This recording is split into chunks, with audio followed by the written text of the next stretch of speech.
Mr. McDermott of Washington is recognized for 5 minutes. Without objection.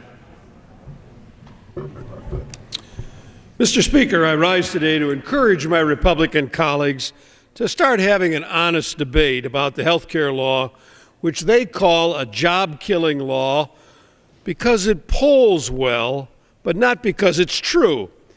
It seems pretty clear, especially from listening to the Republican attack ads during the last campaign, that the Republican pollsters have found the key to winning the debate, and others is by saying job killing as often as possible. If a Democrat said the sun rises in the east, the Republicans would say it's a job-killing sunrise.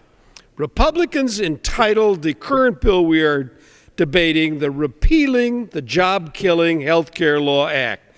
The basis for this job-killing rhetoric is a report that they released recently entitled Obamacare, a budget-busting, job-killing health care law. I've got a copy of it here if anybody wants to get it. All you have to do is contact the Republicans. Mr. Speaker, in the last Congress, we took up the challenge of reforming health care in this country because the system was broken and creating tremendous damage to the American economy. The fact is the health care law will help the economy. It will result in more efficiency, more stability of care, healthier Americans, and a fairer cost. That's what the law will do. Now, Republicans have repeatedly misused statistics from the CBO to support their argument that the law is primarily a job killer. We are truly in a situation of Republican conclusions, desperately in search of honest facts. Let's look at the typical example. The Republicans are twisting the views of experts to support their view.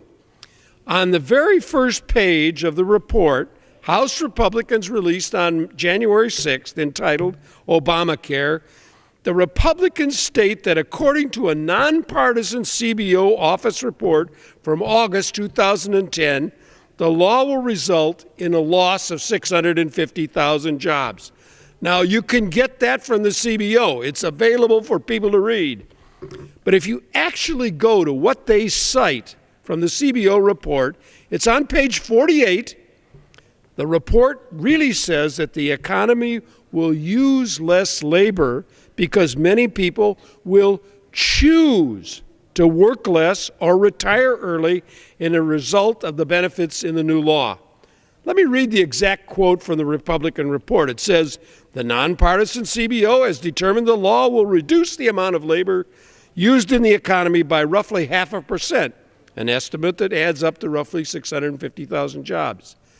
The Republican report, however, deliberately chops off the last part of the CBO's sentence to substantiate their claim. Here is the entire sentence. The Congressional Budget Office estimates that legislation on net will reduce the amount of labor used in the economy by a small amount, roughly 0.5%, primarily by reducing the amount of labor that workers choose to supply. CBO explicitly makes clear that jobs will not be lost, but instead that people will choose to work less in order to have a decent life with the new health care law. The American people won't be drowning in health care costs and risk to their coverage. Some evening on Friday, fly home to Seattle with me and meet the flight attendants from United Airlines. We have the oldest base in the country.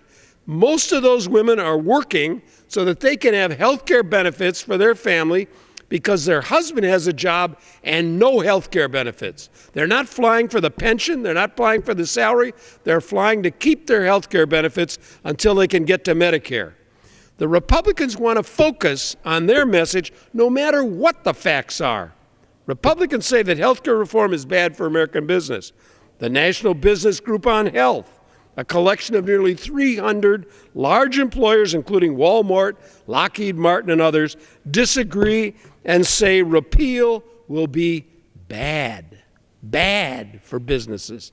I close by quoting, in a somber splash of honesty, the economics editor of the Wall Street Journal.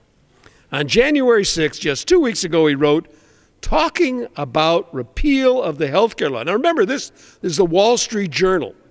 Talking about repeal of the health care law may be a winning political strategy for Republicans, a rare way to please both workers and business executives.